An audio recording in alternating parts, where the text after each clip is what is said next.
Bonjour et bienvenue à tous dans un nouvel épisode de Radio Thermopyle. Donc, comme prévu, je suis accompagné de Darius Salut. pour que tous les deux, on vous parle d'un ouvrage qui pour nous est important, qui méritait d'être évoqué pour inaugurer ce nouveau format d'émission dédié à finalement des fiches de lecture un peu en profondeur. Et le premier ouvrage qu'on voulait évoquer pour vous, c'est Les Réprouvés d'Ernst von Salomon et en complément, Les Cadets du même Ernst von Salomon. Donc on va un peu tout vous expliquer. Parce que voilà, le but de ce nouveau format, c'est de considérer qu'en fait il y a beaucoup de choses intéressantes à lire, mais que beaucoup de gens à notre époque ne lisent plus, peut-être d'ailleurs parce qu'il y a trop de choses. Et donc le but c'est d'aiguiller vous qui nous écoutez en vous conseillant des ouvrages intéressants à lire, et quelque part en faisant le travail de défrichage, comme ça vous n'y allez pas à l'aveuglette, et on espère que ça vous encouragera dans l'idéal à lire les bouquins qu'on évoque, et au pire voilà, à acquérir quelques connaissances. C'est comme ça aussi qu'on se fait une culture, quoi. Donc, on avait choisi pour ce premier numéro de ce nouveau format de vous parler des réprouvés. Alors, la raison pour laquelle on a voulu inaugurer avec ça, c'est parce que c'est un ouvrage qui est assez original et qui est quand même très peu connu dans, on va dire, le paysage de la littérature en langue française, même si évidemment le bouquin à la base est un livre qui a été écrit en allemand, on en discutera après, mais parce que c'est un ouvrage qui mérite d'être connu pour sortir un peu des sempiternels, soit de la littérature classique, soit des grands auteurs contemporains. Parce que c'est un ouvrage qui a été écrit, qui a été publié en 1930 en Allemagne, et qui pourtant est d'une actualité, au moins sur certains points, qui est assez remarquable, tant par le fond que par la forme. Et à ce titre, il mérite d'être lu. On considère que c'est un ouvrage important.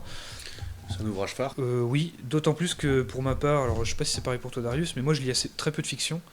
Moi j'en lis plus quand même, mais Les Réprouvés, moi ça m'avait bien marqué. Des récits de guerre, j'en ai lu pas mal, mais celui-là, on va dire, il se détache vraiment par son originalité, parce que c'est un récit de guerre, mais d'une guerre différente, c'est un peu d'une guerre insurrectionnelle. Voilà, moi c'était un peu pareil, donc moi je lisais très peu de fiction, considérant que souvent, c'est quand même un peu une perte de temps, et quand on m'avait encouragé à le lire, j'étais quand même frappé très vite à quel point le bouquin est vraiment percutant. Donc pour vous en donner un peu plus, et pour pas vous tenir dans le mystère, on va vous donner les infos de base.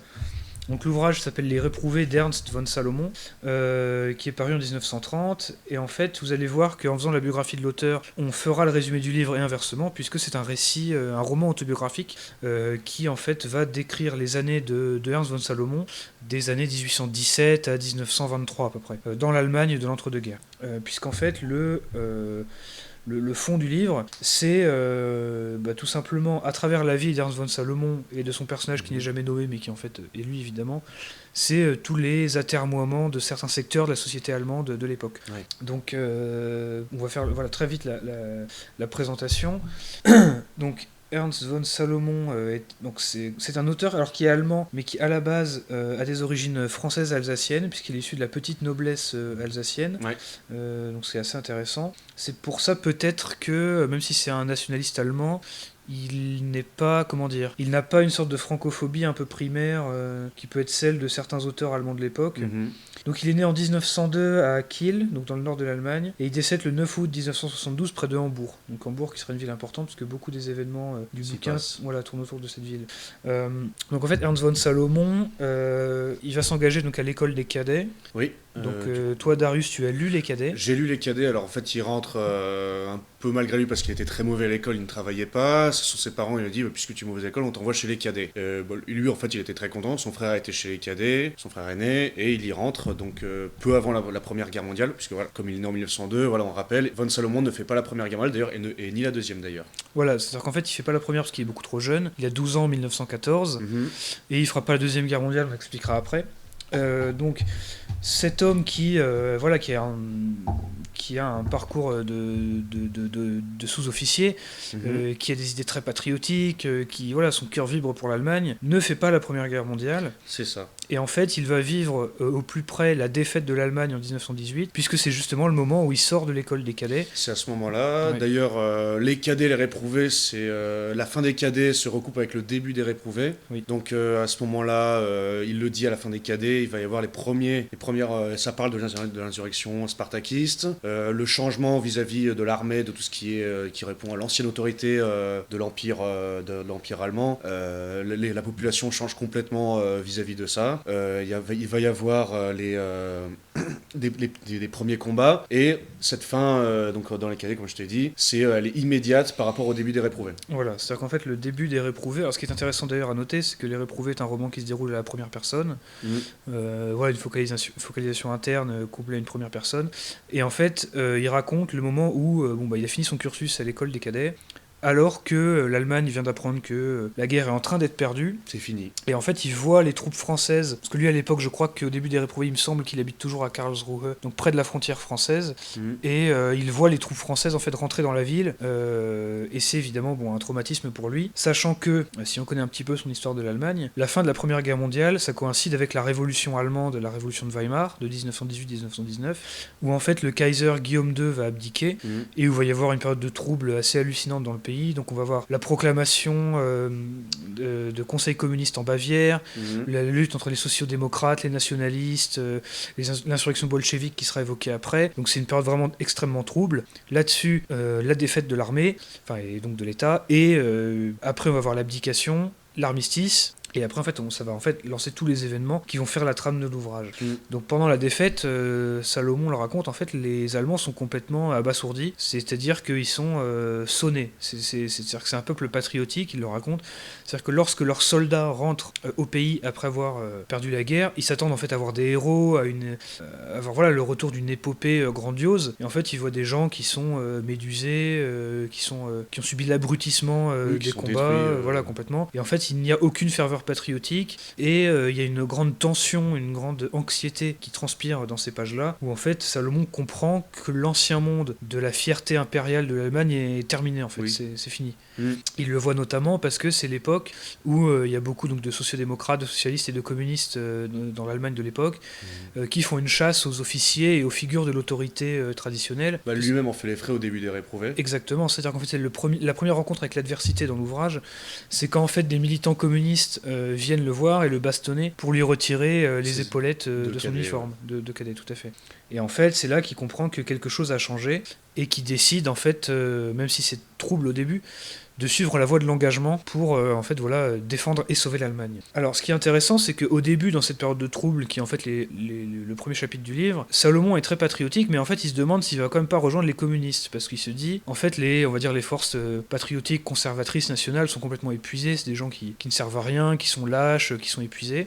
En fait il se dit, mais peut-être que la révolution promise par les communistes permettra en même temps la révolution nationale pour l'Allemagne.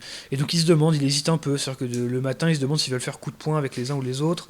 Des fois il va dans la permanence des communistes, et puis dans le même temps il récupère tous les fusils qu'il peut, il se retrouve avec des dizaines de fusils dans sa chambre. Voilà, donc en fait il sait pas trop, il alterne, c'est-à-dire que d'un côté il adore l'Allemagne, ce qui fait qu'il n'aime pas l'antipatriotisme des communistes, mais de l'autre il aime leur ferveur révolutionnaire, leur engagement total, et également le fait de ne pas défendre, on va dire, les intérêts financiers d'une classe possédante. Et donc il est un peu déchiré entre les deux. Et ce qui est intéressant, c'est que quelque part c'est l'histoire qui va le pousser à faire ce choix, puisque alors qu'il a 17 ans, donc on est en 1919, il va y avoir l'insurrection spartakiste en Allemagne, et non, plus précisément à Berlin. C'est-à-dire qu'en fait, à l'époque, la révolution allemande, on va dire, est globalement terminée. Au pouvoir, on a un gouvernement socialiste, social-démocrate. Et notamment, ce gouvernement a un problème, c'est que son aile gauche, qui est bolchevique, n'est pas satisfaite de ça, et voudrait en fait finir la révolution, faire intégralement la socialisation des moyens de production, etc. Enfin bref, faire de l'Allemagne un pays bolchevique. Parce que les socialistes refusent, considérant que c'est irréel, ni possible, ni souhaitable. Et c'est là que ça devient intéressant. Lorsque la Ligue spartakiste, qui est en fait l'ancêtre du Parti communiste allemand, qui est l'ancêtre du parti actuel qui s'appelle Die Linke, la gauche, comme quoi il y a une hérédité, lorsque les spartakistes proclament l'insurrection dans Berlin, donc armés, il n'y a pas de souci, ils forment des bataillons, ils prennent des armes, ils font des barricades et tout ça. C'est ça. Le gouvernement appelle son ministre de l'Intérieur, qui s'appelle Ernst Noske, qui est considéré comme un socialiste authentique, mais quand même assez pragmatique, assez dur. Et ce que va faire Noske, c'est qu'en fait, il va considérer que tous ces anciens vétérans, ou tous ces militants, on va dire nationalistes, ou en tout cas anticommunistes, qui sont en Allemagne et qui ont formé ce qu'on appelle les corps francs, donc les Freikorps, c'est-à-dire ces unités paramilitaires qui sont à moitié reconnues, c'est-à-dire qu'ils ne sont pas officiellement partie de l'armée, mais c'est des gens qui sont équipés, qui savent se battre. Ils en portent toujours l'uniforme. Voilà. Et en fait, le gouvernement va mandater officiellement ces corps francs pour écraser l'insurrection, puisqu'en fait ils peuvent plus faire confiance à l'armée qui est en morceaux, et certains pans, notamment les marins, on sait qu'ils sont souvent ralliés à la cause rouge. Bizarrement, c'est toujours les marins. Donc, oui, tout à fait. Chez les Russes, c'était pareil. Oui, c'est pareil, à Kronstadt. Et donc là, ce qui se passe, c'est qu'en fait, donc c'est assez étonnant, mais le gouvernement socialiste ordonne aux nationalistes allemands des corps francs d'écraser les bolcheviks de la Ligue spartakiste. Ce qui va se passer. Et voilà, c'est-à-dire qu'en fait, très vite, Ernst von Salomon rejoint un corps franc, il a 17 ans, il est le plus jeune membre de son corps franc. Et donc il part pour Berlin, puisque l'insurrection se produit à Berlin. Donc Berlin, effectivement, qui a une longue tradition une tradition révolutionnaire de gauche, puisque même aujourd'hui, c'est un bastion de la contre-culture allemande, de culture punk, antifa, alternative et tout, contrairement à d'autres villes, notamment la Bavière, qui sont plus conservatrices. Oui. D'ailleurs, anecdote qui n'a aucun rapport, mais Berlin est la seule capitale au monde où, si on l'enlève du pays auquel elle appartient, le PIB augmente. Ah oui. Voilà, donc c'est intéressant ça. Original. Oui, tout à fait. Et donc voilà, Salomon est mobilisé dans les corps francs, il a 17 ans, il part. Et là, il se rend compte d'un truc étonnant, c'est que dans son corps franc, il y a des socialistes aussi. C'est-à-dire qu'au cours d'une discussion, il se rend compte que le lieutenant qui gère son... Oui, il le dit, j'étais juste socialiste. Il y en a un autre, il dit avant la guerre, j'étais syndiqué. Tout à fait. Et donc il y a une sorte, en gros, ce qui unit ces gens, en gros, c'est l'anti-bolchevisme et un certain patriotisme, même s'il n'est pas le même pour tout le monde. Et donc en fait, oui. Oui, c'est surtout qu'en plus, à ce moment-là, 1919, on est en pleine période chez les Russes, enfin la future URSS, on est en pleine période trotskiste. Oui, c'est-à-dire que là, pas très loin. C'est-à-dire qu'on est vraiment sur un moment où le projet, il est de amener la révolution par tous les moyens dans le monde entier, faire tache d'huile, et c'était ce que voulaient les spartakistes. Tout à fait, c'est-à-dire que les spartakistes avaient une orientation assez libertaire, assez trotskiste, donc qui était menée par Rosa Luxembourg et Karl Liebknecht.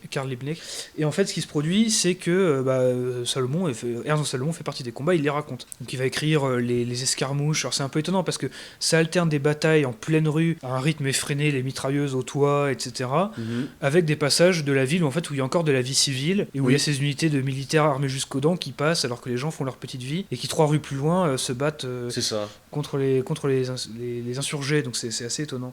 Donc l'histoire finit comme on sait assez rapidement. C'est-à-dire qu'en moins d'1 an, l'insurrection spartakiste est écrasée et les corps francs vont administrer un peu de justice nationale à Rosa Luxembourg et Karl Liebknecht avec une balle dans la tête et jetée dans le Danube. Oui. Voilà. D'ailleurs, il y a toute une littérature d'ailleurs qui existe pour savoir qui exactement a donné l'ordre et qui les a exécutés. Ça a été que récemment découvert. Ah oui. C'est-à-dire entre les témoignages, les archives. D'accord. Maintenant, on a les noms de la chaîne de commandement qui a ordonné l'assassinat politique des 2 leaders spartakistes. Et maintenant, on le sait. Mais longtemps, on ne savait pas trop parce qu'il y a des témoignages pas très fiables et tout ça. Donc, comme quoi, c'est un sujet qui intéresse toujours.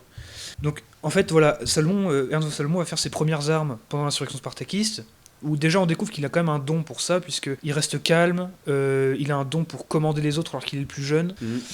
Par exemple, un passage, et pour garder son calme dans des situations critiques, donc il y a un passage moi que je trouvais formidable et qui est très cinématographique de la manière dont il est écrit, c'est quand il y a un immeuble, une résidence, où il y a des caches d'armes des communistes. Et donc les corps francs sont mandatés pour, à la tombée du jour, en gros pour aller dedans, interroger tous les éléments dangereux, détruire la cache d'armes, etc. Et donc en fait, étage par étage, ils vont dans tous les appartements, ils interrogent, ils fouillent tout, une perquisition quoi. Et en fait, il raconte à quel point tous les habitants sont contre eux, à quel point ça peut partir à chaque seconde. Ah oui, il le dit, ils sont dans un espace qui est très fermé, qui est dans une ambiance qui est très pauvre. Oui, parce qu'en fait, il le raconte, eux ils sont en tant que militaires, ils sont vus vraiment comme les pires salopards imaginables, comme les ennemis évidemment. Le bras armé du grand capital. Oui, il y a un peu de ça.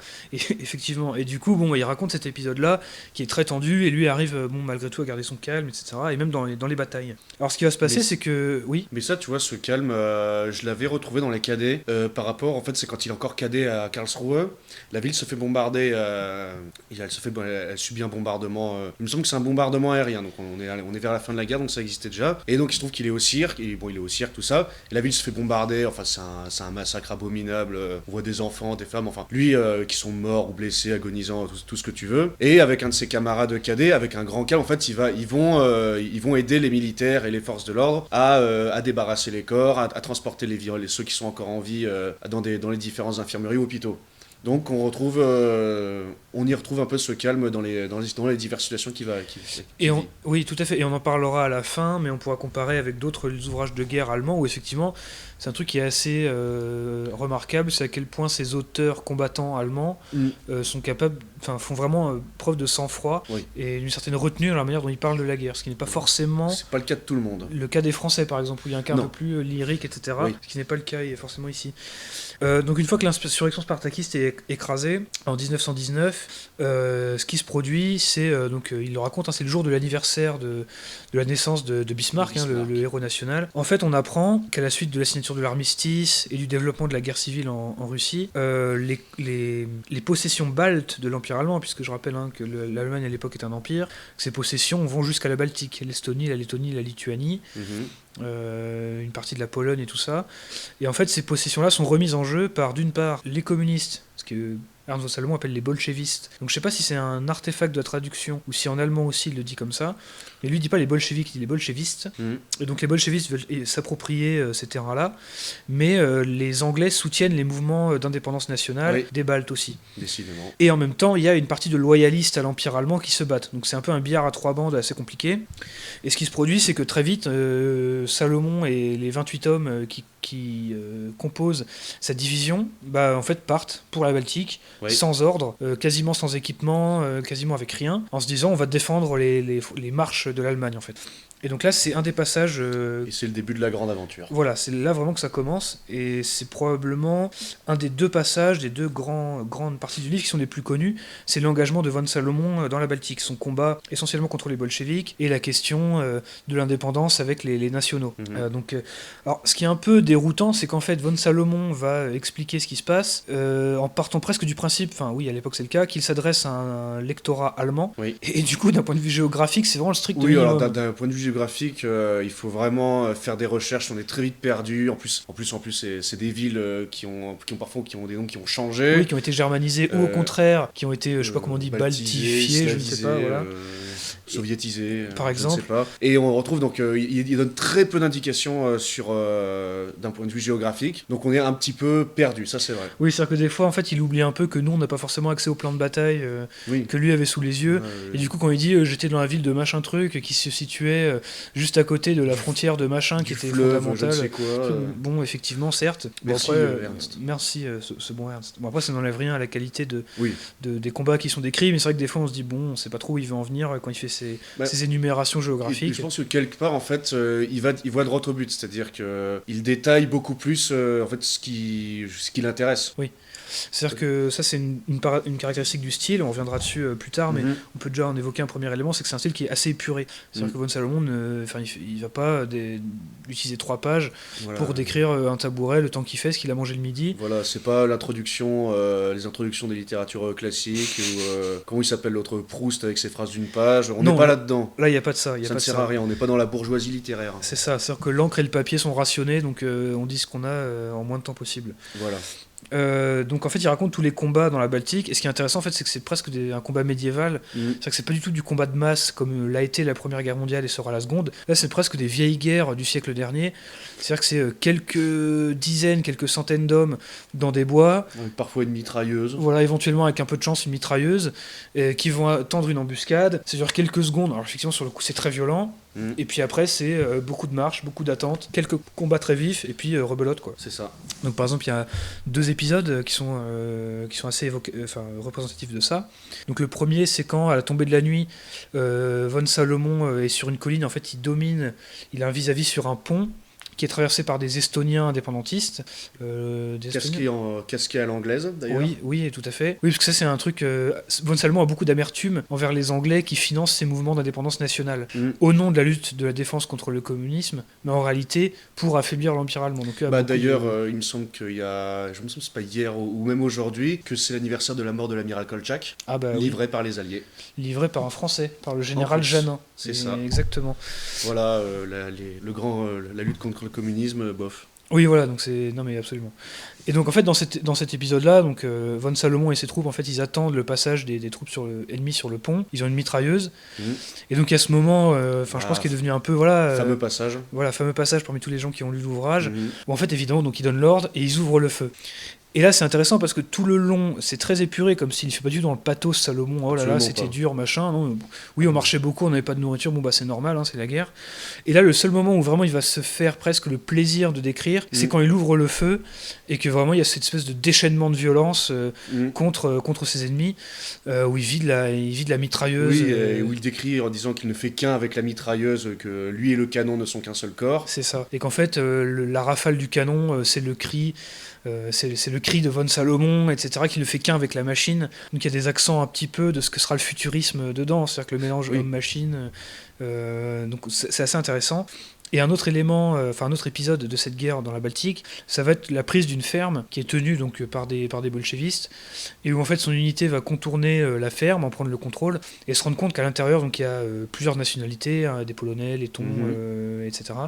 Et un Allemand, un traître, qui a été enlevé par des communistes, qui s'est rallié à leur cause en chemin, et qui maintenant combat pour eux. Et ça cause vraiment la colère dramatique, le courroux des Allemands de voir qu'un de leurs les a trahis pour rejoindre les bolcheviks.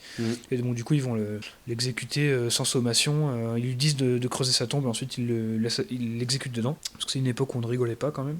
Voilà. Et en fait, ce qui se passe, c'est que, on va dire à peu près oui, à la moitié de cette guerre en Baltique, le gouvernement qui n'avait pas donné l'ordre d'envoyer les corps francs avait été mis devant le fait accompli, s'était dit bon, après tout, c'était intéressant d'avoir les corps francs, puisque à la fois ça faisait une puissance qui combattait pour garder des territoires à l'Allemagne, sans trop se mouiller. Voilà, sans trop se mouiller, en disant que mais on les contrôle pas, ils font pas ce qu'on veut. C'est un peu la logique voilà, c'est l'ancêtre de la SNP. Oui, il y a un peu de ça, Et du coup, les Anglais, à un moment, les Alliés aussi, vont mettre la pression sur l'Allemagne pour arrêter d'envoyer leurs troupes en Baltique, puisque ça crée des tensions avec le RSS, etc. Et ça empêche les mouvements de libération nationale.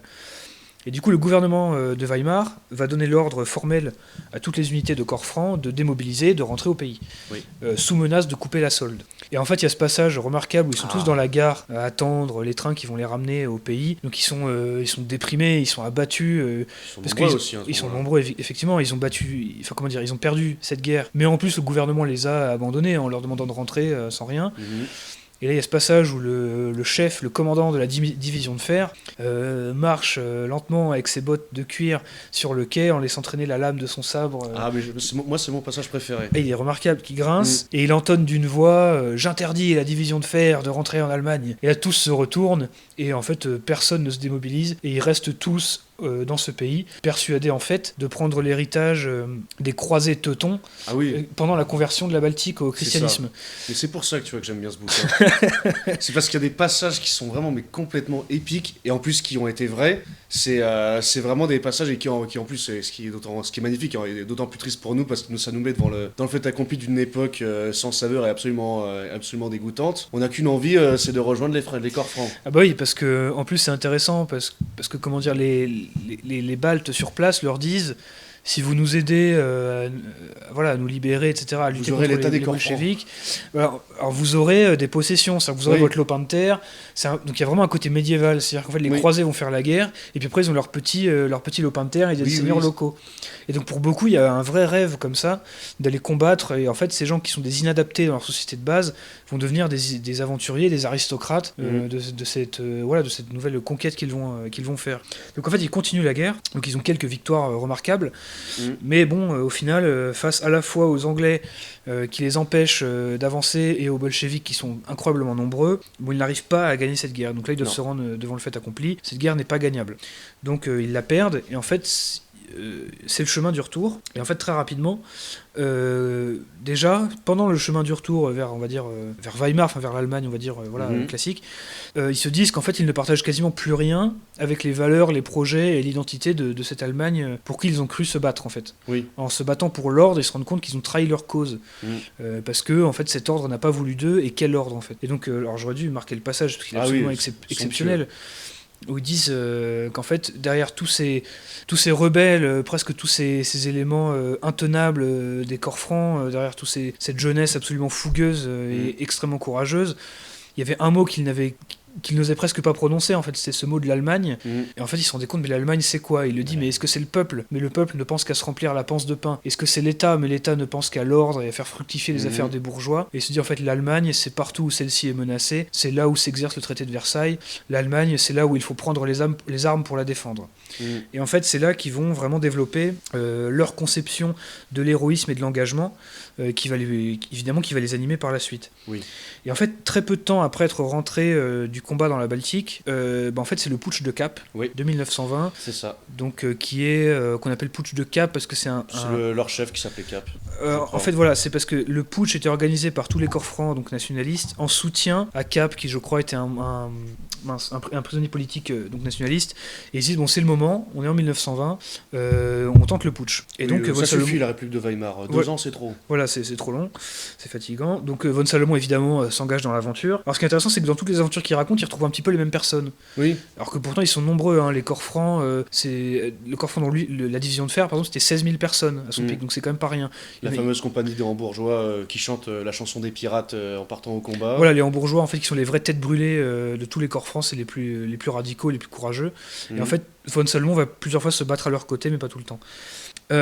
Et donc en fait ils participent au mouvement de Cap, et en fait ils vont à Hambourg. Et à Hambourg, en fait, la ville est déjà tenue par les communistes, et c'est là qu'il y a les affrontements. Et donc il va raconter en 1920 l'affrontement entre sa division et les communistes, et donc en fait ils se font clouer dans un bâtiment. Oui. Ils doivent, En plus, par rapport à une erreur stratégique complètement débile. Oui. Parce qu'il me semble que celui qui menait leur groupe, c'était pas un homme de l'armée de terre. Non. C'était un aviateur, je crois. Oui, c'est ça. Et en fait, ils tiennent une position qui est absolument lamentable dans la ville, qui est contre eux. Des combats extrêmement durs, ils perdent beaucoup d'hommes. La défaite est assez complète. Et donc bon, ils ont l'annonce que le putsch est perdu, hein, ça a été un échec. Et obligé en fait, encore une fois, de rendre les armes, de démobiliser. Donc von Salomon réussit à s'échapper en troquant son uniforme. Son pantalon. Oui, son pantalon, parce que c'est un vieux pantalon avec la culotte c'est une culotte de cavalerie. Voilà, une culotte de cheval. Et en fait, il la troque à son garde rouge contre des vêtements en fait d'insurgés communistes pour pouvoir s'échapper. Donc il le fait, il s'échappe.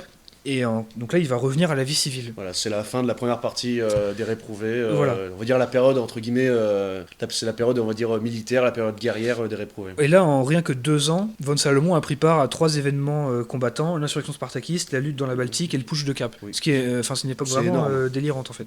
Et donc là, en fait, il a un boulot administratif très ennuyeux. En gros, il tamponne des papiers, quoi. Oui. Il survit plus ou moins. Ouais, c'est ça, il survivote. Donc il lit des livres pour se former, il vole des armes. Et donc c'est là le passage où il raconte que dans son appart, la moitié était prise par le lit et quasiment l'autre moitié par des monceaux de fusils confisqués, transférés et tout ça. Et en fait, ce qui est intéressant, c'est que à cette période-là, c'est les insurrections polonaises. C'est-à-dire qu'en fait, la Pologne signe des accords avec en gros le gouvernement allemand pour clarifier les frontières, etc. Oui, parce qu'on est en pleine guerre. Alors si on est juste après 1920, donc on doit être pas loin de la guerre soviéto-polonaise. Oui, on est dedans. Là où les Polonais, c'est vrai que les Polonais ont le mauvais rôle dans les réprouvés, mais bon, il faut quand même dire que ils ont arrêté l'invasion trotskiste aux portes de Varsovie, mais bon, c'est vrai qu'ils ont fait pas mal de merde, notamment en Ukraine et aussi avec la frontière. Voilà, c'est-à-dire qu'en fait, von Salomon dit, mais les Polonais ont passé toute leur existence à se plaindre des incursions allemandes, et quand on fait un traité pour clarifier les frontières, ils font n'importe quoi. À la première occasion, en fait, ils font des insurrections, ils nous combattent de façon illégale, sont déclarés la guerre et tout. Et donc en fait, von Salomon est extrêmement anti-polonais, donc il a vraiment des insultes assez remarquables à leur encontre. Et du coup, il reprend l'uniforme, ses armes, et il retourne se battre en Haute-Silésie. Voilà, ça lui manquait. Voilà, ça faisait longtemps. Et donc en fait, avec les mêmes gens, hein, c'est toujours les mêmes avec ses compagnons de bataille. Oui, c'est vraiment la compagnie, la compagnie de mercenaires dans les années 60 en Afrique, quoi. Tous les 2 ans, on se revoit, on fait un contrat. C'est ça. Et donc en fait, il va se battre en Haute-Silésie, et il le dit, en fait, les combats ne sont pas si durs que ça, parce que les Polonais savent pas se battre, c'est vraiment des incapables et tout. Donc il dit qu'en fait, partout où ils vont, ils gagnent, sauf qu'en fait, le gouvernement leur interdit d'aller plus loin. Parce que le gouvernement considère que s'ils vont trop lutter, les alliés ne vont plus les soutenir, parce que ça crée des tensions contre un pouvoir qui s'oppose aux bolcheviks, donc il y a tout ce truc-là. Et donc en fait ils disent, en fait militairement on gagne, mais politiquement on est encore abandonné, ce sera jamais que la 3e fois. Et donc là où vraiment il est convaincu, il se dit, il faut plus combattre pour l'ordre, il faut combattre pour la révolution, et pour la révolution nationaliste. Et donc c'est là qu'il cimente un peu ses idées. Et donc là, encore une fois, il rentre au pays. Donc il rentre de ses combats contre les Polonais en Haute-Silésie. Donc là, il reprend son boulot ennuyeux, il continue à voler des armes, il continue à lire. Et il y a un auteur qui l'intéresse beaucoup, c'est Walter Rathenau. Donc Walter Rathenau qui a existé, qui était le ministre des Affaires étrangères du République de Weimar, un grand industriel très connu, et qui était, on va dire, un libéral national. Ça peut sembler étonnant, mais c'est une tradition allemande qui a existé. En gros, la défense de l'Allemagne, mais plutôt par le droit de la République de Weimar, des valeurs un peu abstraites, mais quand même la défense de l'Allemagne. Donc c'est un peu schizophrène.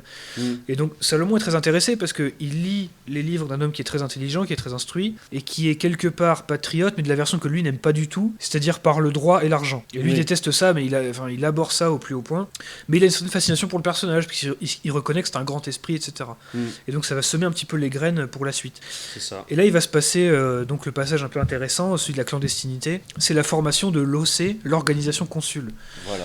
Et ça, c'est intéressant, c'est-à-dire que c'est une sorte, comment pourrait-on dire, d'organisation clandestine, nationaliste et révolutionnaire, qui a pour but de faire tomber la République de Weimar, très clairement, et de redéfendre en fait l'Empire allemand. Voilà, c'est la terreur royale avant l'heure. Il y a un petit peu de ça, c'est un genre d'OAS local, quoi. C'est ça. Mais pour le coup, il y a déjà une lettre, de toute façon, en commun. C'est ça. Et en fait, ce qui est intéressant, c'est que la manière dont von Salomon parle de l'OC, c'est qu'en fait, elle est presque plus dangereuse dans l'esprit des gens qui en ont peur qu'en vrai, parce qu'il dit qu'en fait, il n'y avait pas tellement de monde que ça dedans. C'était très peu organisé, c'était un peu le foutoir, mais qu'en fait, à chaque fois que c'était bien vu, notamment pour les mecs qui voulaient faire les malins face aux filles en se donnant un petit peu une image, de dire qu'on faisait partie de l'OC, que soi-même on faisait partie d'une organisation clandestine. Toute telle personne, qu'on avait rencontré un homme ou un autre. C'est ça, on se donnait des frissons en se faisant passer pour un rebelle. Il lui disait qu'en fait, la réalité, il n'y a pas tant que ça de monde. Et donc il raconte un petit peu, donc l'OC ça consiste surtout à acheter illégalement des armes, les faire parvenir, les concentrer dans des endroits, en se disant le jour où ça pète, nous on a des armes et nous serons là.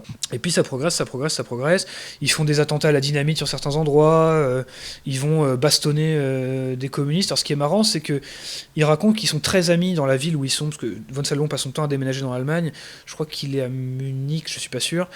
Et il explique qu'il est très ami avec le chef du service d'ordre des communistes qui s'appelle Otto. Oui, parce que je crois qu'il me semble, à ce moment-là, il est à peu près membre d'une quinzaine d'organisations officiellement. Oui, c'est ça. En fait, c'est un groupe de très peu de personnes. Ils passent leur temps à former des organisations, à en faire plein pour se donner l'impression d'être absolument partout et de pouvoir en fait aussi faire... Ça, c'est officiellement des organisations d'anciens combattants. Oui, ou alors par exemple, ils font passer l'OC sous un... Comment on appelle ça, un endroit où bref on coupe des arbres, on transforme en bûche, enfin bref une scierie, voilà. En fait, alors qu'ils travaillent pas du tout, mais en fait c'est le front administratif pour justifier des transferts d'argent et tout ça. Oui, c'est ça, mais de toute façon, même à l'époque, la République de Weimar avait été en pleine période, avait déjà recréé l'armée de l'air, mais officiellement, je crois que c'était sous prétexte d'une association d'écoles aériennes civiles, enfin c'était très drôle. Il y a que des trucs comme ça, oui. Parce que pour contrer justement les interdictions du diktat de Versailles. C'est ça. Et donc par exemple, à l'époque, von Salomon est agent de change dans une gare, et donc en fait les gens arrivent, lui disent bonjour, je voudrais changer, je sais pas, 50 marques contre l'équivalent en dollars. Et en fait lui ce qu'il fait, c'est qu'il falsifiait les cours pour se mettre la différence d'argent dans la poche pour la cause. Et donc il a ce passage où il raconte que les gens viennent le voir, et théoriquement ce qui se passe, c'est les gens lui disent j'ai telle quantité de marques, je veux ce que ça représente en dollars. Lui sort son téléphone, appelle la banque, fait oui, donc ça fait XY quantité, voilà monsieur. Et en fait ce qu'il fait, c'est qu'il décroche le téléphone, en fait il fait semblant de passer le coup de téléphone, et il donne un faux cours qui est considérablement surévalué. Comme ça le client lui donne beaucoup plus d'argent, et il prend une partie pour il donne le vrai cours, comme ça c'est pas visible sur les papiers qu'il a falsifié, et lui il prend la différence pour la cause. Et donc il se finance comme ça. Donc c'est assez rigolo. Ce qui est pas mal. Oui, c'est pas con. Et donc en fait voilà. Et donc il fait ça. Et puis jusqu'au jour où Kern, donc son chef de section qui est pour Salomon, enfin c'est l'homme qui l'adule absolument. En plus c'est un compagnon de route de longue date. De très longue date, un combattant d'exception, etc. Et en fait là, ils vont se mettre en tête que la prochaine étape pour l'organisation consule, c'est d'assassiner Rathenau. Parce que en fait Rathenau va passer des accords, et au nom du droit, en fait, va un peu plus saper la souveraineté authentique de l'Empire allemand au nom du respect des règles. Et en fait, il cite le discours de Rathenau, où encore une fois, von Salomon trouve que c'est un discours qui est magnifique, même s'il n'est pas du tout d'accord avec les idées. Le Rathenau dit nous devons, l'Allemagne c'est la défense du droit, et en fait c'est un peu un discours droit de l'homiste avant l'heure. L'Allemagne c'est la défense du droit, de la justice, des peuples, tout ça. Et von Salomon dit la seule justice que nous reconnaissons, c'est le droit éternel de la jeunesse à exercer la vengeance. Et il y a cette phrase formidable. Très belle phrase en effet. Et en fait, ils se mettent dans la tête que ils vont assassiner Rathenau non seulement parce qu'ils sont pas d'accord avec lui, mais c'est aussi le pour, seul qui mérite quelque part de mourir pour ses idées dans l'autre camp. Oui. C'est-à-dire que les autres auraient été injustement anoblis d'être la cible de l'organisation consul. Oui, en plus, alors les autres, que- tu sais qu'ils auraient chialé, Voilà. chié dans leur froc juste avant de mourir. Exactement. Alors qu'ils disent que Rathenau est un ennemi de valeur. Mais c'est un homme digne. Voilà, et donc il mérite quelque part d'être la cible de cet assassinat politique. Et donc ils vont organiser l'assassinat. Donc à la base, von Salomon ne doit pas y participer, mais en fait c'est lui qui va trouver le chauffeur de la voiture. Alors dans la réalité d'ailleurs c'est pas ça qui s'est passé, et c'est une petite différence biographique. Dans la réalité c'était lui le chauffeur. C'est pas lui qui l'a trouvé, dans la réalité c'était vraiment lui le chauffeur de la voiture qui a servi à assassiner Rathenau, mais dans le bouquin il l'a pas présenté comme ça. Peut-être qu'il devait pas, peut-être qu'il n'avait pas le droit de le dire dans ce livre. C'est pas impossible. Et donc en fait il raconte c'est Kerr, donc son chef, qui va faire l'assassinat. Donc c'est-à-dire en fait il va en voiture, il fait un peu l'équivalent d'un drive-by, c'est-à-dire qu'il passe à côté de Rathenau sur le trottoir dans la voiture, il tire un coup de pistolet et il lui jette une grenade dessus pour être sûr. Oui, parce que ce serait dommage. On sait jamais. On sait jamais. Un point final après tout. Et donc Rathenau est assassiné, et donc en fait les deux assassins donc sont exilés dans le pays, ils doivent se réfugier, ils sont en exil, ils seront trahis par des villageois, et au final ils seront tués par la police. Von Salomon, lui, en fait, n'est pas inquiété dans le meurtre. Sauf que, quelques mois auparavant, il y avait en fait un Jean Foutre dans leur organisation, dont le nom m'échappe, je crois que c'était Welter. Et en fait, Welter, c'était un imbécile, c'est-à-dire qu'il disait tout à tout le monde, il déblatérait, il picolait, il n'était pas fiable, il était lâche, enfin bref, un boulet intégral. Décidément. Problème, Welter commençait à ouvrir sa bouche. Et donc en fait, les membres de l'organisation consul, dont von Salomon, décident il faut l'assassiner, quoi. C'est un traître. Oui. C'est la pire des infamies, il faut le tuer. Donc ils font le rituel de la Sainte Vême. Ça, c'est intéressant aussi. C'est-à-dire que dans l'Allemagne de Weimar, chez les nationalistes, en fait, on avait ressuscité ce rituel qui datait de l'époque du Saint-Empire et qui considérait pour des sociétés de guerriers ou même d'habitants de se réunir en secret et de prononcer une peine de mort sur quelqu'un et qui ne libérait les gens qui avaient prêté le serment qu'à la mise à mort. Et donc, en fait, c'est un peu le rituel de toutes ces organisations-là. Dès qu'il y avait un traître, on réunissait la Sainte Vême dans une cave, presque dans des catacombes, on prononçait le mot interdit. Oui, en plus, c'est vraiment la période en plus, c'est une période où les Allemands, ou en tout cas les nationalistes allemands, aimaient bien ça. Oui, ils avaient perdu l'empire allemand, donc il fallait qu'ils retrouvent des racines donc plus anciennes. Oui, absolument. Et c'est vrai que oui, à mon avis, c'est pas un hasard. C'est pas un hasard. Et donc il prononce la peine de mort pour Welter. Et donc lui et alors je sais plus si c'est Kern ou un autre vont en fait pour essayer de le tuer. Et en fait, von Salomon perd son arme à feu, donc il peut pas le tuer à l'arme à feu. Puis parce qu'en fait il est à côté d'habitation en plus. Et donc il décide tout simplement de lui frapper la tête jusqu'à ce qu'il meure et le jeter dans un lac. Voilà. Donc voilà. Donc ils se battent. Et en fait au dernier moment, Welter, qui est à terre, blessé, désarmé, implore pour sa vie von Salomon et lui dit je te promets, je dirai rien, je t'en supplie, je te jure sur Dieu, etc. Laisse-moi ma vie sauve, je te promets. Et donc von Salomon, en fait, qui s'astreint à un code un peu guerrier et de chevalier, se dit il est blessé, il est au sol, il est seul et désarmé, je ne peux pas l'achever. Voilà, il implore pour sa vie et donc il ne l'achève pas. Le problème, c'est que du coup, en fait, Welter va porter plainte contre von Salomon, qui sera et qui du coup en fait ça va refaire sortir son nom dans les dossiers, et du coup von Salomon, en fait, on comprend que c'est lui qui a choisi le chauffeur pour l'assassinat de Rathenau. Ce qui nous amène vers la dernière partie du livre, c'est l'emprisonnement. C'est ça. Et donc, alors ça peut paraître surprenant, mais von Salomon est condamné à 5 ans de prison pour avoir participé à l'assassinat d'un ministre. On se dit mais c'est incroyablement bas, aujourd'hui ce serait prison à vie. Voilà. Et en fait, parce que le régime avait tellement peur de polariser les extrêmes qu'il voulait ménager ses ennemis politiques pour pas trop les exciter, en fait. C'est vraiment une drôle de stratégie. Hein. Oui, absolument. Mais du coup, voilà, donc 5 ans de tôle pour avoir participé à l'assassinat d'un ministre, c'est quand même... Mais bon. Et donc, en fait, il y a cette période où von Salomon va raconter la vie en prison. Son meilleur ami, d'ailleurs, c'est un communiste. Parce qu'en fait, von Salomon est extrêmement nationaliste, mais il est très ami avec les communistes. Il est ami avec les révolutionnaires, en fait. Voilà, c'est ça. En fait, c'est exactement ça. Et du coup, ça n'intéresse pas l'ordre établi. Oui, il dit, en combattant pour l'ordre, nous avons préparé le terrain pour la veulerie et la résignation, tout comme ça. Il n'a pas envie de se battre pour les banques, pour la bourgeoisie, ça l'intéresse pas. Voilà, exactement. Donc je comprends qu'il se sent plus proche d'un communiste que d'un... Voilà, et puis en plus c'est quelqu'un, il le dit, qui a lu les textes et tout ça, et du coup qui est capable de débattre de ces sujets-là avec ses si en plus ils tombent pas sur un débile. Voilà. Donc il raconte la vie en prison, c'est très ennuyeux, c'est assez stupide, il y a beaucoup de brimades, il sent bien que lui commence à s'amoindrir en tant que personne. Et en fait, l'avant-dernier jour de sa peine, parce qu'en fait, pendant toute la peine, on lui fait miroiter une grâce, une remise de peine, il a rien, et donc il se résigne à faire ses 5 ans. Et au bout de 4 ans et 364 jours, il s'apprête à sortir, et il est convoqué dans le bureau, donc on lui dit pour lui annoncer sa sortie, et en fait on lui apprend que Welter l'a dénoncé pour coups et blessures aggravés, l'équivalent, et du coup en fait son dernier jour, il apprend qu'il va faire 3 ans de plus pour coups et blessures. Ah oui, non mais atroce. Donc il est vraiment c'est vraiment atroce pour lui. Il est dépité, il fait 3 ans de plus, il en peut plus.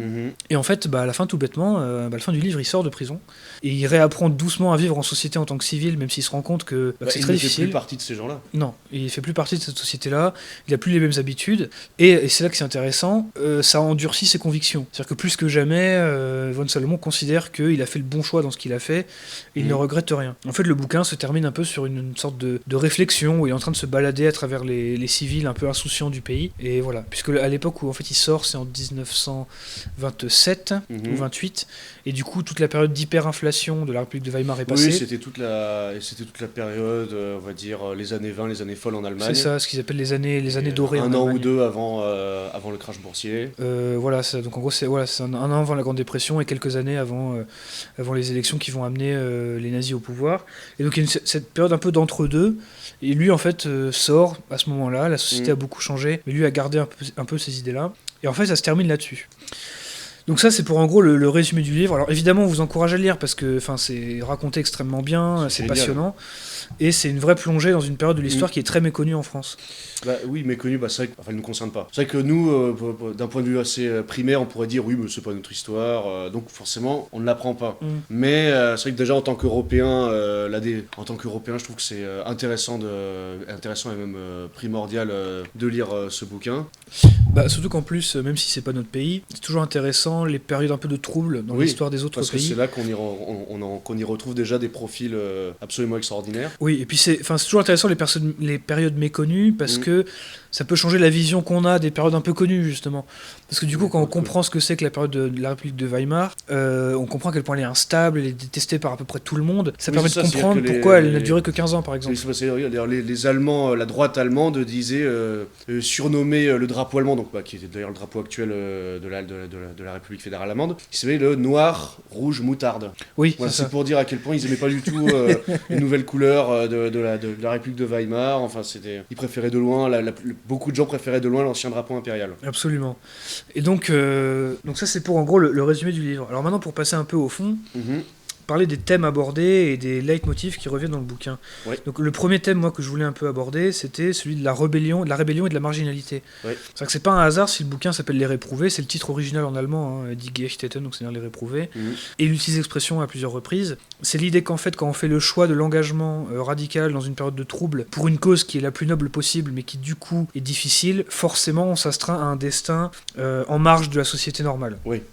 Même si quelque part il le regrette, mais il dit il n'y a pas d'autre solution. Il n'y a pas d'autre alternative. Voilà. Alors ce serait différent à mon avis à notre époque d'ailleurs, on pourra en parler, mais à son époque il y a l'idée que tout est tellement radical, tout est tellement à fleur de peau, on sent bien qu'il manque qu'une étincelle pour faire tout péter. C'est ça, qu'il manque une balle sur une personne pourrait tout faire péter. C'est ça. Et du coup, eux, ils sont pas du tout dans une logique de stratégie politique, de calcul, etc. Il le dit à plusieurs fois, ils s'en foutent complètement de ça. Ils sont très fiers de ne pas penser en termes politiques. C'est presque un romantisme combattant complet, consiste à dire, on croit en ses idées, on va tout faire pour... on va tout donner dans cette lutte. Oui, pour notre révolution. Pour notre révolution, même si on ne sait pas si elle va gagner, probablement pas, on n'en sait rien. Est-ce que c'est des moyens politiquement constructifs ? On ne sait pas.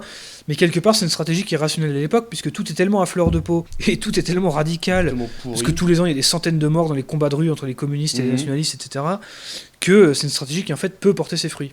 Voilà. Et donc, il en parle à plusieurs reprises en disant que eux choisissent vraiment le chemin de la rébellion, des réprouvés, de ceux qui vivent dans les marges, ceux qui vivent quelque part en parallèle de cette société, mais qui du coup la comprennent mieux que personne, parce qu'ils ont un recul dessus. Donc ça c'est un thème qui revient très souvent.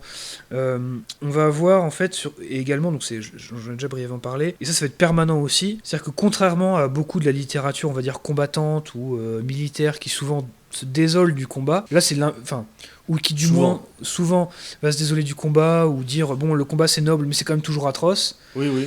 Là il n'y a pas du tout ça chez von Salomon, on est vraiment dans l'exaltation de la lutte. Ah oui, on est dans l'exaltation de la violence, du combat, de la guerre. C'est que l'archétype du soldat et du combattant c'est vraiment le plus haut, le plus élevé possible. Mais ça j'ai l'impression que c'est typiquement germanique.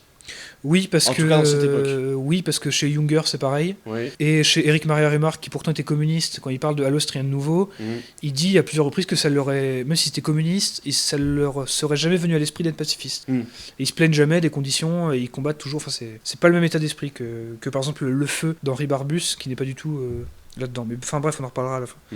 Mais voilà, donc on est dans l'exaltation permanente de la lutte et de la figure du combattant. C'est dans ça qu'il a été éduqué de toute façon. Oui. Son père était un militaire. Ouais. Et lui, à 12 ans, donc toute son adolescence, il va le faire chez les cadets. En fait, où il va apprendre, d'ailleurs au tout début des cadets, il y a le sous-officier donc chargé du maintien de l'ordre dans son étal, dans son dortoir. Il va leur dire, vous êtes ici pour apprendre à mourir. Oui, absolument. C'est-à-dire qu'il y a l'idée, enfin c'est vraiment une éthos de guerrier, c'est-à-dire il faut se battre en combattant, mourir les armes à la main, et c'est comme ça qu'on a un destin et ce sera pas autrement. Défendable. Mais absolument, et c'est exactement ça. Oui, sachant qu'en plus, voilà, il y a en général, voilà, le choix dans la logique prussienne, c'est pas non, ça n'existe pas. Oui, il y a que le devoir, c'est vraiment une nation. Il y a que le devoir. D'ailleurs, voilà, Pierre, non, comment il s'appelle, non pas Pierre le Grand, Frédéric le Grand, il le disait, lui il le disait, je suis le premier serviteur de l'État. Oui. Moi-même, je n'ai pas le choix et je dois régner parce que c'est mon devoir. Oui, c'est lui qu'on appelait le roi sergent. Oui, c'est le roi sergent, c'est lui Frédéric qui a créé les cadets en Prusse. Mais c'est exactement ça. C'est-à-dire que c'est une plongée dans un univers mental qui est très étranger aujourd'hui. Qui est très étranger, oui.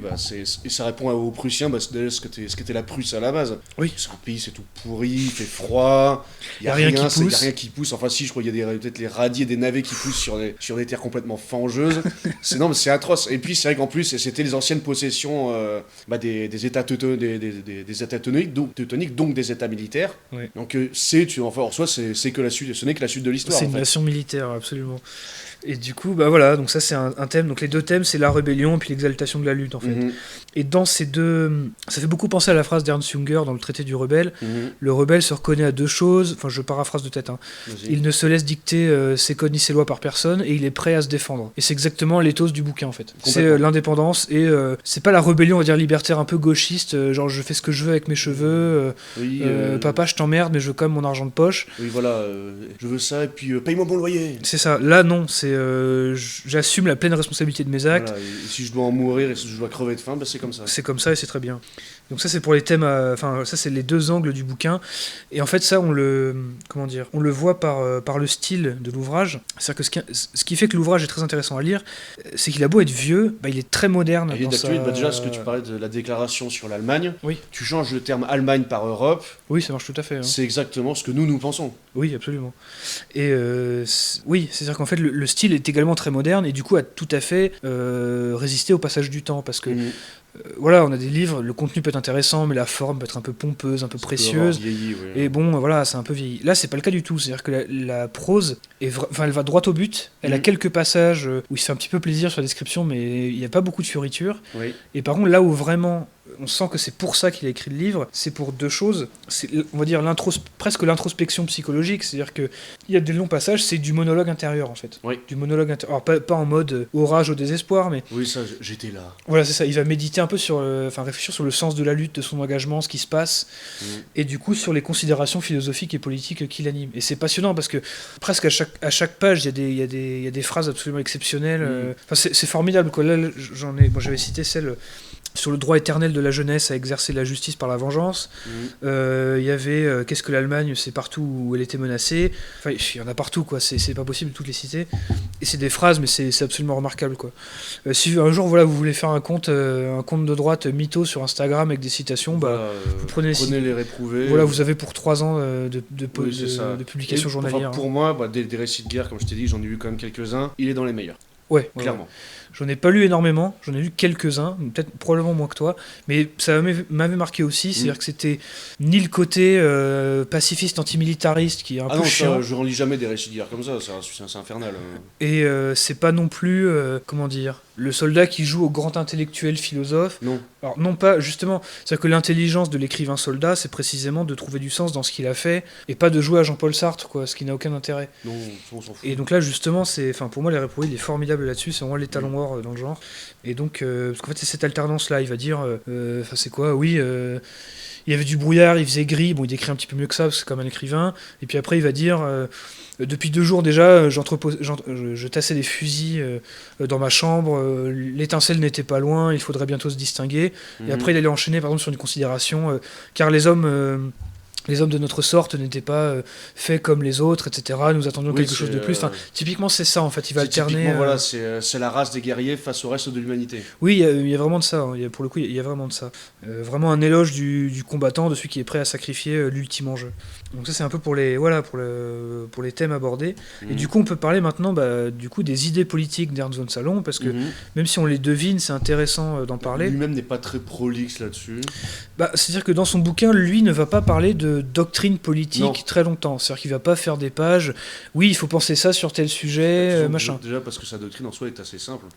C'est-à-dire qu'en fait, voilà, quand il revient de Haute-Silésie, où je me souviens plus si c'est quand ils sont capturés pendant le putsch de Cap, pendant des 2 événements, il discute avec ses compagnons et il parle politique. Et il leur dit, mais en fait, il faut pas se battre pour l'ordre, il faut se battre pour l'Allemagne. Et donc les autres disent, oui, mais non, c'est pareil et tout. Et donc lui il disait, non, justement, c'est pas la même chose. Et donc là, il explique ce que c'est le début de doctrine. Et en fait, même si c'est un terme qui a eu son histoire depuis, mais à l'époque c'est très nouveau, de parler de révolution nationale ou nationaliste. Ah, c'est très très, oui. Et là, pour Lénine, non, c'est ça, il faut à la fois la ferveur révolutionnaire pour la nation, non pas comprise comme l'État, mais comme la nation, ce qui est encore une fois une grosse différence. Comme le sol. Ouais, c'est ça, les gens, les traditions, les coutumes, etc. Et donc c'est la révolution nationaliste. Et en fait, il le dit, et il commence à poser les bases. Mais effectivement, il le dit, la doctrine se découvre surtout par l'action, parce qu'il n'y a pas beaucoup de temps de penser quand on est activiste à ce niveau d'intensité. Mais c'est peut-être pas plus mal en soi. À l'époque, ça se justifie complètement, parce qu'il y a tellement de choses concrètes à faire. Et puis les ennemis sont tellement clairs et déclarés que voilà. Mais si on veut un peu poursuivre sur les idées politiques de von Salomon, en fait, évidemment, nationaliste, ça c'est clair. Il n'y a pas d'idée européenne chez von Salomon. Il est uniquement dans une logique allemande qui est assez typique de l'époque. Et d'ailleurs, il a des pages, des mots très durs à l'encontre des Polonais déjà. Alors des Polonais, il le dit, parce qu'à un moment il raconte en Haute-Silésie comment les Polonais crient avant de charger en sortant d'un bois. Et là, il ricane en disant, c'est le lot il dit, je crois, des races inférieures de crier avant le combat. Ça permet de cacher la terreur qu'ils ressentent. Ils n'ont pas le silence et la retenue noble des Allemands qui chargent en silence. Oui. Et donc il y a plusieurs phrases comme ça. La fameuse ligne de front allemande, oui. C'est ça, après il parle des Lettons, des Lituaniens, des Estoniens en disant que c'est des lâches, des idiots, c'est des gens en fait qui ne méritaient que de se faire écraser par la botte allemande. Oui, non, voilà. C'était l'époque. Il est vraiment pas du tout dans une conception européenne. Sur les Anglais, il n'apprécie pas du tout les Anglais. Il déteste les Anglais. Les Français, bizarrement, ils nous épargnent. Ouais. Peut-être à cause de ses origines, je sais pas. Alors je sais pas, peut-être... Ou peut-être qu'il respecte le fait qu'on ait gagné la Première Guerre mondiale et que pour lui ça révèle que quelque part il nous reste un peu les restes d'une grande nation. Quoi. Je pense que ça doit être plutôt ça. Il y a de ça. Mais parce que c'est vrai que quand il voit le défilé des Français, il est pas là en train de dire, contrairement à tous les autres peuples, ils sont moches, leur uniforme il est pourri, ils ressemblent à rien, ils sont beaucoup trop bruns. Oui, c'est ça. En plus ils ont été aidés par des peuples étrangers, enfin il est pas du tout là-dedans. Non, au contraire, quand il voit les Français entrer dans la ville, il est subjugué par presque leur majesté en fait, alors que pourtant il les déteste parce que voilà ils envahissent son pays quoi. Mais voilà, donc il est pas du tout dans l'idée européenne, il est vraiment très dans l'idée allemande et en fait il est dans une idée impériale. Oui, absolument, et d'un genre un peu particulier puisque il est très anti-occidental dans le sens où il aime pas du tout la démocratie, le progrès, le droit, l'économie de marché, tout ça, il débecte ça. Encore une fois, là c'est son éducation, à mon avis, de cadet qui lui a donné ça. Oui. C'est des choses qu'on a dans l'école des cadets pour avoir lu les cadets. Alors les histoires de démocratie, tout ça, on s'en fout. Hein. Oui, absolument pas ça. Ça fait pas du tout partie de leur univers mental. Non. Et à plusieurs reprises, il explique qu'en fait le salut pour l'Allemagne, c'est évidemment d'écraser les bolcheviks, mais pour ensuite s'allier avec la Russie contre l'Ouest. Oui. Et donc ça annonce en fait le projet national bolchevique, ce qui est intéressant parce que il le dit à un moment quand il parle de l'organisation consule, il dit oui, les gens qui se moquaient de ce qu'on appelait les nationaux bolcheviks, alors que lui en faisait partie en plus pendant la période... il a eu sa période. Oui. Pendant la période de la révolution conservatrice, quand il est sorti de prison, il n'a plus milité comme avant, il n'a plus pris les armes ou posé des bombes, c'était devenu quelqu'un qui écrivait des articles, des ouvrages, etc. Et il a été compagnon de route, on va dire, du mouvement nationaliste révolutionnaire, national-bolchevique de l'époque. Et notamment des conceptions de quelqu'un comme Ernst Nikisch, qui était D'accord. prussien aussi, et qui a été le théoricien du national-bolchevisme, et qui considérait qu'il fallait l'alliance de la Prusse, des peuples slaves, ce qui était très bizarre à l'époque, plus de la Russie. La différence, c'est que lui acceptait l'alliance avec la Russie soviétique pour écraser l'Ouest décadent, démocrate, plutocrate et compagnie. Oui, Et donc Von Salomon était un peu là-dedans. Il y a un petit côté Wingard là-dedans. Tout à fait, absolument. Et donc voilà, c'est quelqu'un qui a un ethos fondamentalement anti-bourgeois. Toujours, c'est une insulte dans sa bouche d'être un bourgeois. Le bourgeois, c'est le possédant, c'est celui qui se soucie du qu'en dira-t-on, il est conformiste, voilà, il est lâche. C'est quelqu'un qui est détestable parce qu'il calcule. Alors qu'il n'y a pas de calcul chez Salomon, c'est de l'intuition, c'est soit le sens du devoir, soit c'est l'impulsion romantique, mais il n'y a rien d'autre. Oui, c'est-à-dire que dans la vivacité. Le moteur de l'action, c'est mon pays attaqué, je donne ma vie pour le défendre. Ou alors j'ai l'intuition qu'il faut faire ça, je le fais. Mais le calcul, c'est vraiment pour une sorte d'homme qui ne mérite pas d'être au pouvoir, en fait, hein, très clairement. D'ailleurs, c'était la thèse un peu très clairement, de Dominique Vénère quand il avait écrit Balticum, et quand il avait écrit Les corps francs, histoire d'un fascisme allemand. C'est qu'en fait, cette histoire des corps francs allait poser les bases, même si ça allait déformer, de ce que sera plus tard le fascisme allemand. Même si, dans le cas de Von Salomon, c'est quelqu'un qui a été emprisonné sous le Troisième Reich parce que alors sa deuxième épouse était juive, et quand le Troisième Reich était arrivé au pouvoir, il avait protégé, je crois que sa secrétaire aussi qui était juive, il me semble, il l'avait protégé, du coup bon évidemment ça passait pas. Oui, il a fait un petit passage, il a fait un petit passage par la case prison. Voilà, et puis il méprisait aussi le régime national-socialiste en considérant que c'était un régime qui était vulgaire, bourrin, à l'égal à l'image de son leader en fait, et que c'était pas du tout un ethos aristocratique que lui c'était pas du tout son idée, puisqu'il était toujours et à mon avis à raison, dans cet idéal impérial de l'époque prussienne. Ouais, absolument. Et puis, il n'y a jamais, je crois qu'il y a deux, trois fois où Von Salomon fait référence à l'antisémitisme, où il explique que c'est vraiment une idéologie de mongol, parce qu'en fait, ça évite de penser, ça rejette la faute sur quelqu'un d'autre. Alors que si on est dans un ethos combattant, c'est trop facile.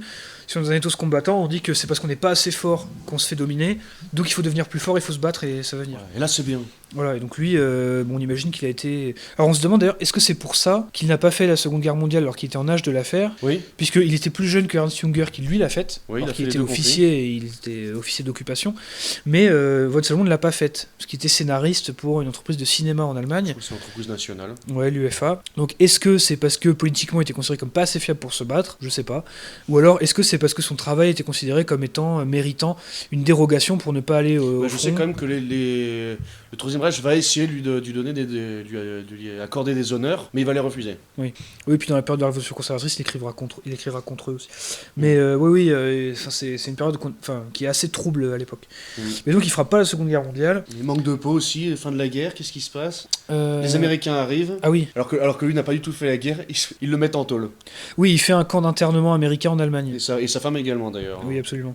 Et c'est là qu'il écrit son ouvrage qui est le plus connu chez les Allemands, qui s'appelle Le Questionnaire, qui est publié en 51. Oui, qui toujours a raison à mon avis, parodie, critique la fameuse dénazification de l'Allemagne. Oui, puisqu'en fait le bouquin est basé, donc c'est un roman, encore une fois autobiographique, sur le fameux questionnaire qu'on donnait aux Allemands, qui contenait je crois 131 questions, et dans lequel on leur demandait mais qu'est-ce que vous avez fait pendant la période du régime nazi, etc., savoir si vous êtes un nazi ou pas, machin. Si vous êtes un méchant ou pas. Voilà, et donc lui un peu ricane de ce rituel-là, et évidemment est outré de l'occupation américaine de l'Allemagne.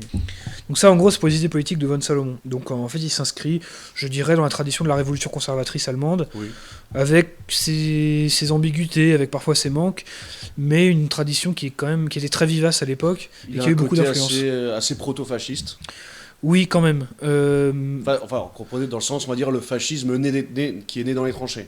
Oui, c'est-à-dire qu'on sent que c'est quelqu'un qui apprécie on devine qu'il apprécie, même s'il n'en parle pas, le squadrisme italien, mais c'est à peu près tout. C'est-à-dire que pour lui, en fait, il aime bien ce côté viril, l'ordre, la force, mais ça va pas au-delà. C'est ça. On sent que son idéal de société, c'est presque un socialisme des soldats, en fait.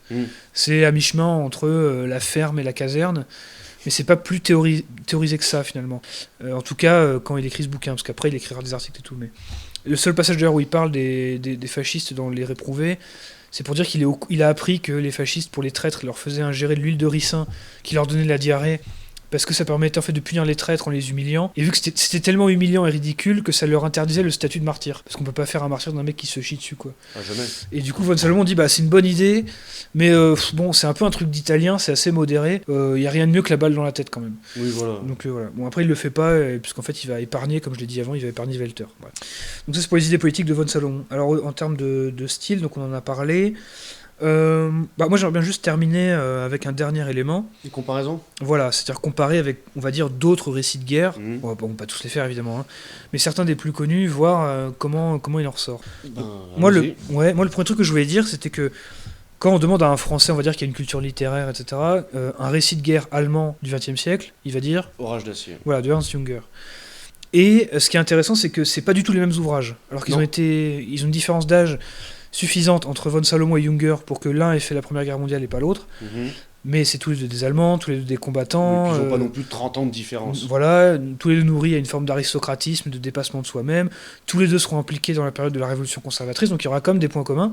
Et pourtant, ces deux ouvrages, qui ne pourraient pas être plus distants les uns des autres, je trouve. Oui. C'est-à-dire que dans le Orage d'acier, alors qui est plus court que Les Réprouvés, en fait, la manière dont Ernst Junger parle de la guerre, on a l'impression que, alors qu'il est dans les troupes de choc en première ligne tout le temps, on a l'impression qu'il en parle comme il aurait raconté une randonnée, quoi. C'est-à-dire qu'il est très détendu, c'est presque onirique. Il raconte un peu un rêve. C'est tellement fait à la guerre que bon, c'est comme ça, les balles sifflent. Ouais, puis il trouve ça poétique. Comme si les oiseaux chantaient, en fait. C'est ça, il trouve ça poétique, encourageant.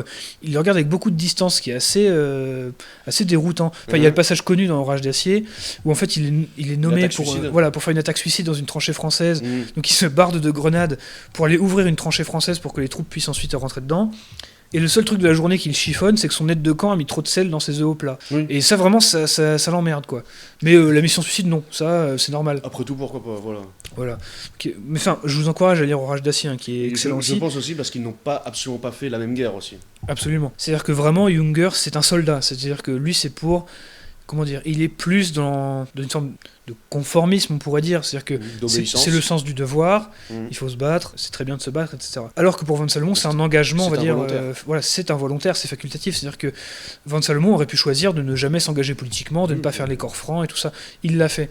Et donc c'est fondamentalement différent parce qu'en fait, Von Salomon, c'est un militant, profondément. Ce que Junger, au final, ne sera que dans sa période d'écrivain, on va dire, engagé. C'est ça. Mais pas dans sa période combattante. Alors que Von Salomon a été les deux en même temps, combattant et militant. Et écrivain aussi, donc les trois en même temps finalement.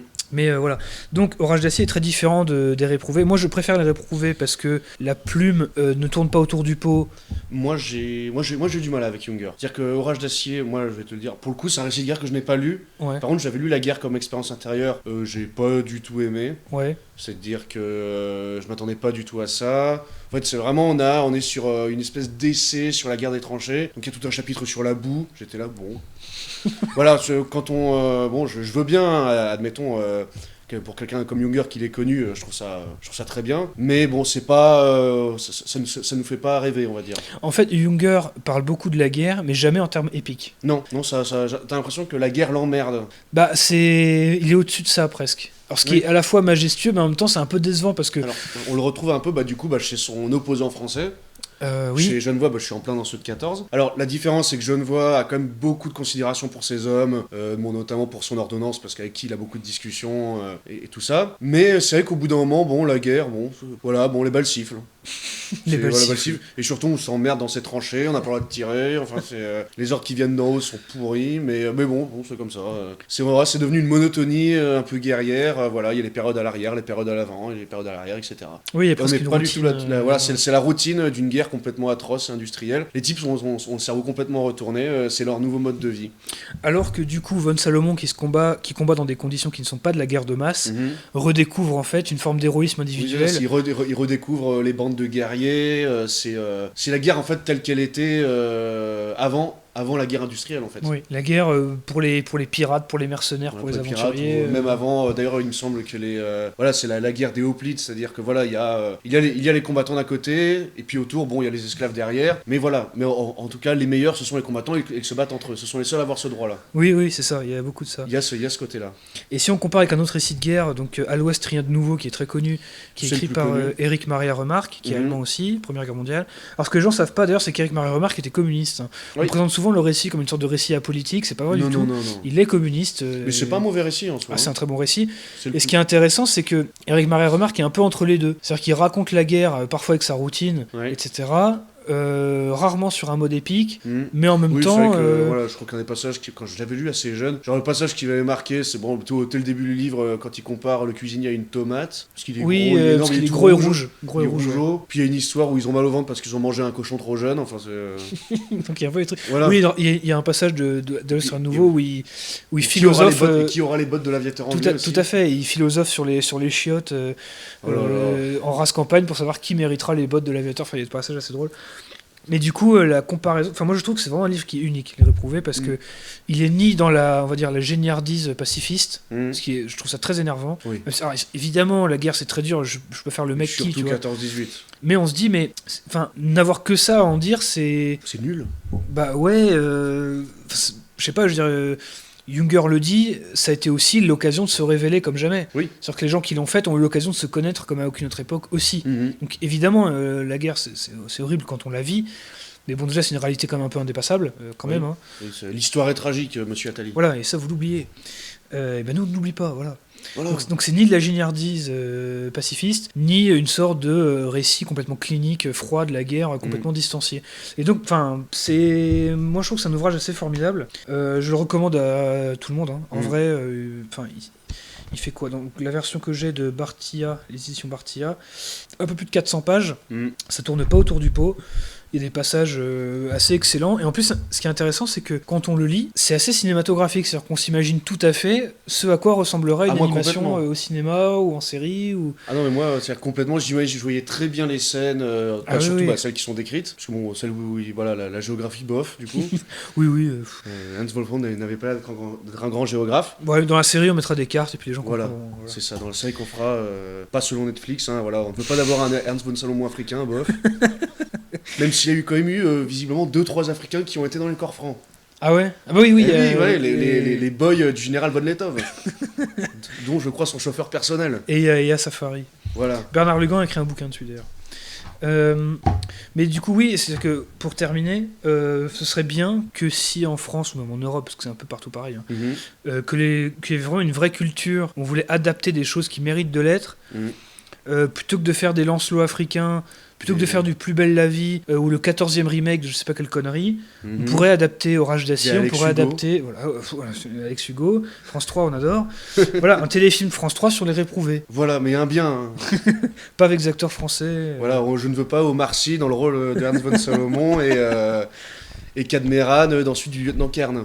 Non, oui, parce que bon, Kev Adams sans Ernst Junger, je refuse, hein. Absolument pas. Hein. Bof. Non, c'est hors de question. Orage d'huile. Bref. Voilà.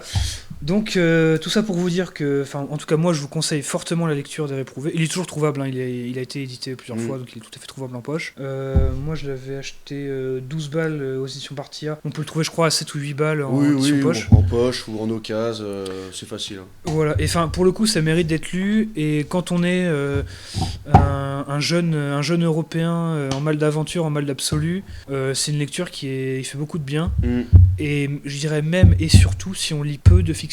Oui. Voilà. Oui, parce que je pense quand même que les Réprouvés m'ont peut-être moins marqué que toi. Ah, moi j'ai vraiment adoré. Hein. Parce que voilà, des récits de guerre, les bouquins pourris de Gunther Rock dans les années 60, c'est complètement atroce. J'ai commencé à lire ça, j'étais très jeune. Mais ouais, moi c'est une révélation. Mais c'est un des meilleurs. C'est une révélation, je trouve. Hein.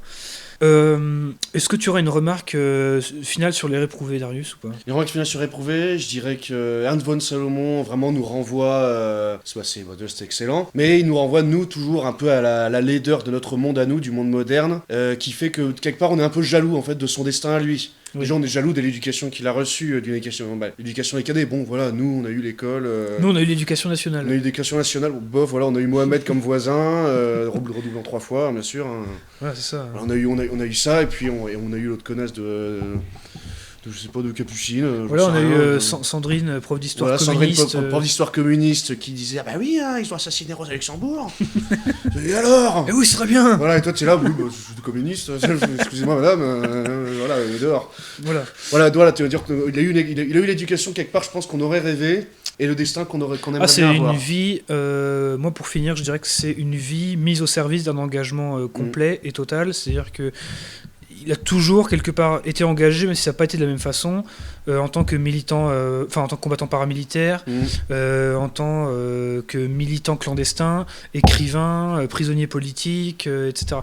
Donc vraiment, moi c'est une lecture que je trouve fondamentale, au même titre que certains grands ouvrages qu'on conseille souvent. Je pense que Les Réprouvés méritent une place dans votre bibliothèque. Ah oui, tout à fait. Sur ce, on va terminer l'épisode. Alors je sais pas de quel livre on va parler à l'avenir, mais on va peut-être faire de l'essai plutôt, de la non-fiction. Pourquoi pas. J'ai 2 petites idées en tête, des trucs très courts, comme ça, ce sera un épisode court, c'est bien aussi. Et là-dessus, je vous encourage toujours à nous suivre sur nos canaux habituels, donc sur Twitter @rthermopile, notre YouTube, notre page Facebook et donc j'ai déjà dit le Twitter. Vous pouvez nous écrire à thermopile@protonmail.com. Et puis sur ce, au prochain épisode qui vraisemblablement sera à peu près dans un mois. C'est ça. À la prochaine. Salut.